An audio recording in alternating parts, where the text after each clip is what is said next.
My name is Michael Franklin. Born out west. My mom had me pretty young. She was 15. My father was not in the picture. I've never met him. I didn't learn his name until I was 21. My mom did have two older brothers and my grandfather who did step in to do the best they can. For the most part, I was brought up normally. I played sports. I was really good in school. Alcohol was in my family. My grandfather was a somewhat functional alcoholic. Once I started to get around high school, they noticed, there's something with this kid. Put me on Ritalin. That was really my first introduction into abusing drugs for a high. I was terrified of hard drugs.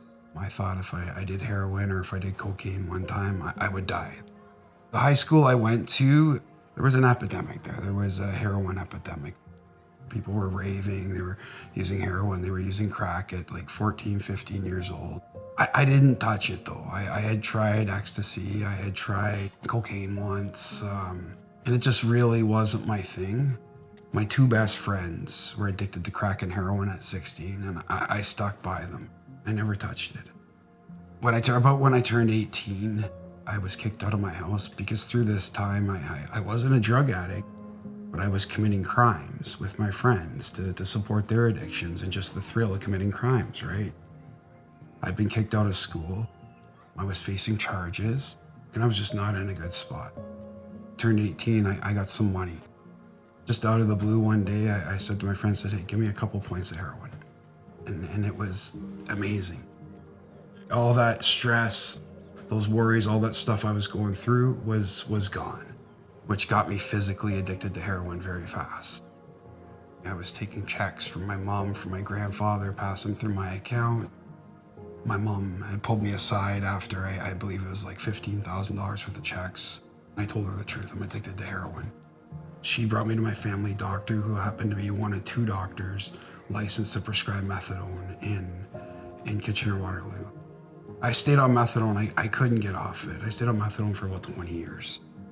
As much of a good decision it was to go on it, it kept me kind of stuck in the cycle. I couldn't get away from it and I couldn't get off of it. I always managed to have a good job, making good money, until I messed up and I lost that job. My family had a construction business. I managed to destroy that. So I would build my life up. I'd have a girlfriend, I'd have a house, I'd have a car, using this whole time. And then I get content there and kind of plateau there, and I didn't like that. So I'd rip it all down, burn through about 5, 6 good paying careers. My grandfather was the closest thing I had to a father. He really related to me. We had similar things, not just with the alcohol addiction, but just how he was treated in life. Basically a bastard child. So when he passed away, that hit me really hard. And I could have used that experience to stay sober because he died young, but it had the opposite effect. My addiction went into full gear at that point. The whole time throughout this, I looked for reasons to say why I wasn't an addict. I got a job, I got a girlfriend, I got a car, I go to work. I spend every dime I get from those jobs on drugs, but I still didn't consider myself an addict. When I managed to get fired from there, I joined a union for heavy equipment operator. And shortly after that, I met a girl and she got pregnant right away. And I vowed that when my son was born, I had 9 months to get off methadone and to get off drugs. I was gonna give my son the father that I never had. I didn't get sober. I was actually high when my son was born.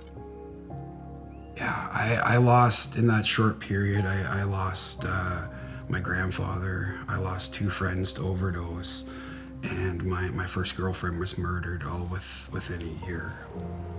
That wasn't enough to stop me. It wasn't even enough to slow me down. When my son was born, myself and his mother were not a good match. Got the family courts involved. They know I'm using. And I couldn't stop. Even what I went through as a little boy, that wasn't enough to get me to stop. I was that powerless. Little by little, I lost everything. I remember I used to, be downtown Kitchener, downtown Toronto, and I'd see somebody homeless. And I always thought to myself, how do you get to that point? You burn bridges one by one, and you end up under one. My family didn't want me around. It got to the point my mom had told me that I don't want you to call. It didn't make me stop, but it planted some seeds in there that I knew I wasn't only hurting myself at this point, but now it's like, okay, I have to do something. I said to that judge, it's like, you tell me what to do.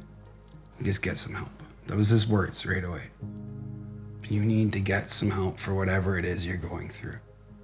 At this point, I'd been using for 18, 19 years, convincing myself I wasn't an addict and justifying it. And I knew, okay, I should go to treatment, I should go to rehab. But by doing that, now I'm admitting to everybody that I am an addict. And I was still, in my sick mind, convinced that nobody knew. A couple weeks before Christmas, I was on a really bad run. And, I said, Mom, I'm ready. Came and picked me up from the shelter as soon as she could and drove me down to Toronto here to CAMH Emerge. My plan was just to do the 10 days of medical withdrawal. Just need 10 days, get my battery recharged, and I can go out and use like a normal person, right? They got me to think about it. I said, if I'm going to go to any treatment center, my union provides one up in Huntsville called De Novo. And while I was in this treatment center, they floated sober living out there for me. This transitional sober living. I didn't know what it was, right? This place called Alpha House. So they agreed to go to Alpha House when I got back from Nova Scotia. This is about a 2.5 week gap. My dealer was waiting for me at that train station. Everything I learned, it didn't matter. I didn't go to get help. I went because I really had no choice. I didn't even make it to my mom's place. I knew Alpha House was going to drug test me when I got here. I knew the drugs could stay in my system up to 2 weeks. But me being the dumb, sick person I was, the night before I was supposed to come, I grabbed dope. I had, I think, about 45 minutes to kill before my intake. That's just how sick I was. I'm coming to a sober living house to try and stay sober, but I'm getting high as I think I can manipulate these people. Called my mom and I lied to her. They let me stay there until I sorted this out. Sneaking out during the day, getting my brother to drive me to meetings. He dropped me off the front door, I go out the back, I go meet the dealer, get the dope. But that did it for my mom. You hit rock bottom, maybe you get better for a bit. When you go back, that rock bottom from before almost becomes your starting point. I blacked out for 5 weeks. I remember 5 hours in that 5 weeks is the 5 times I had overdosed and they Narcan me. And as soon as I come to and I get out of the ambulance or get discharged from the hospital, or I wouldn't even leave the hospital. I get high in the hospital bathroom because I had dope on me, right? My on and off girlfriend, who were off at this point, heard through the grapevine what I was going through, pulled me out of the hotel I was in and brought me to her house. My brain was fried. I had to learn everything at this point. I couldn't talk, couldn't walk, I couldn't feed myself, I couldn't control my bowels. I was in a psychosis. I came out of it, and now I was ready. That brought me to call the treatment center. They were deciding between me and another client. They gave me the bed, and he overdosed while I was in treatment. So that second time, I still did everything they asked. I applied to Alpha House. They weren't really receptive initially. They didn't jump, but that one counselor that did my intake called me, told me straight up. He goes, what happened that first time you were here? So I told him the truth. I told him I cheated the sample. You caught me. I lied. I went back out, and he told me straight up. He goes, because you were honest with me, I'm going to give you a bed, but you have to come straight from treatment to Alpha House. These are amazing people that work here. They see the signs of the attempted manipulation. I needed that. I actually saw that I was powerless. After about a month of being here, there was a client that came in. This is how much progress I had made from the support here. I went from almost not getting in here to now they're asking me to be there for this other client. And that meant a lot. At this point, I was motivated by principles they were teaching us here to apply back to school.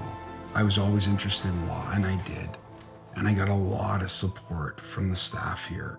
A lot of them have went through for degrees. I took the most out of the services that were offered to me here that second time. There's support for everything. The counselors that work here, they've walked in my shoes. I remember I was working my steps. At this point, I was about 4 months sober. I had to go back to Kitchener to see my son. I was a little early. I ended up driving by a carpool lot that I used to sleep in my car, and it triggered me. I was like, okay, what do you do? What does Alpha House said you do in this situation? What does everybody, what have you learned? I said, call my sponsor. It goes right to voicemail. I wait a minute. I call him back again, right to voicemail. The angel and the devil are going on my shoulder here, like, oh, you could probably get away with using, Subconsciously, I'm driving towards the areas that I used to buy my drugs. I try my sponsor the third time, about 10 minutes after the first time, same thing, I ran right to voicemail. I got permission to use now. The most amazing thing happened at this point. My son, 5 years old at the time, and he calls me, and all he says to me on the phone, Daddy, I love you. That's all he wanted to say. Okay, I'll see you soon, and he hung up the phone. I get off the phone with him, my mom calls me. She called me just to tell me she was proud of the person I become. As I'm on the phone talking to my mom, the treatment center I was at calls me. They just want to do an aftercare call. They want to check in with me. And I told them the truth. I said, I'm kind of jonesing right now. I want to get high. It came out of nowhere. While I was on the phone with them, my sponsor called me. So after all these calls, now I'm past the area I used to do drugs. But the fact that those 3 people called me at that moment, had I not been at Alpha House then, I would have called my sponsor probably, but I may not have called him 3 times. But that accountability, I don't want to say got me through that day, because as I said, something else was at play there, but it at least got me to do the things I was supposed to do. I believe at that point too, I was on steps 2 and 3 and really struggling with this whole higher power thing. And that was like, wow, something is out there. Something is looking out for you. Basically there's something more powerful out there than me. Because at that point I was still convinced, in my world anyways, I was the most powerful thing, even though it hadn't went well. By this point now, we're getting into September 2020, school. I'm starting college. A lot of fears about that. I'd been out of school for 20 years at this point. Again, one of the counselors here, a very smart man. He was the one with the urine test, wanted me to be honest, and gave me that second chance. He must have seen something in me that second time. He would take that time to explain it to me. It's just how it is here. So many different counselors specialize in different things. Yeah, they're here for a job, but they're here because they want to help and they want to make a difference. I remember I got done that first semester about the same time I finished my 12 steps. My sponsor had said to me, I remember when I sat you down that first time at Alpha House and I put the big book on the table and I said, when we finish this book, you're going to be a different person. I had just got my marks back for that first semester. My cumulative GPA for that semester was 89.8. I said I would rather have an 83 than an 89.8. My sponsor kind of interrupted me and he said, a year ago, you were homeless in a shelter. Your son wasn't in your life. Your family wasn't in your life. You had nothing.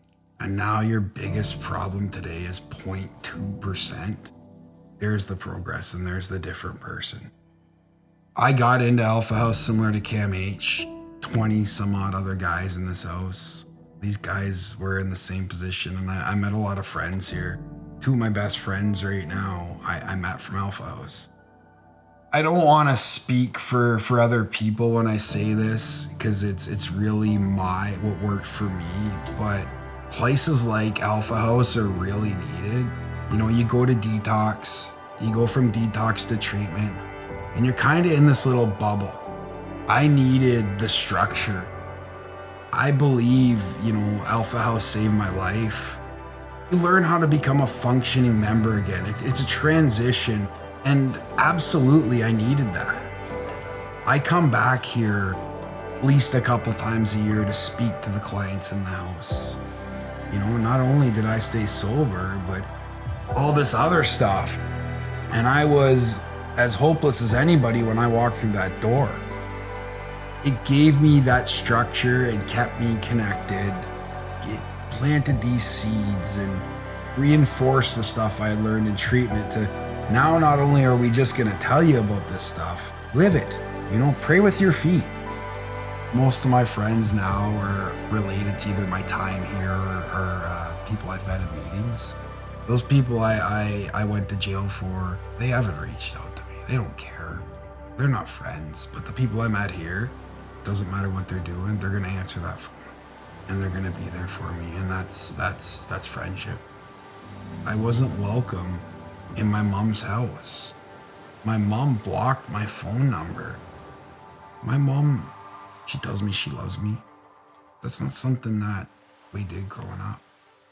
I'm a big part of my son's life. I'm there for him. I talk to him. I'm in his life. Now I'm a positive role model in his life. It took time to earn that trust back, and I don't believe I fully have.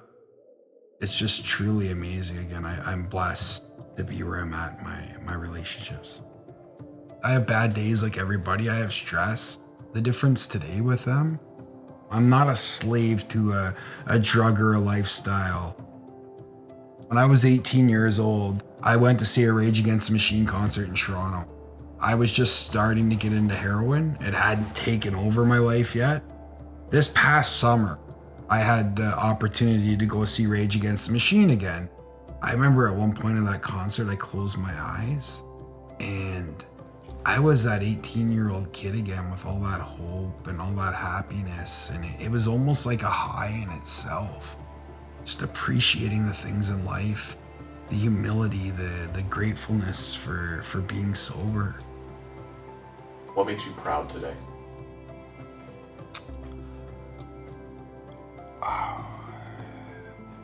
Honestly, that's a tough question. When I got sober, everybody kept saying that. And I get mad. I shouldn't be in this situation. I'm in this situation because of the choices I made. I had lost everything. I was a slave. I'm really proud that I'm a functional member of society again. That I have a little boy that looks up to me. But I am proud of myself now, and I don't mind hearing that. I truly believe that if I hadn't came here, I would have just kept recycling through that insanity, convincing myself I could use like a normal person, the same thing over and over again, but expecting a different result. So having places like Alpha House, it truly did save my life. I would take my worst day today over my best day using.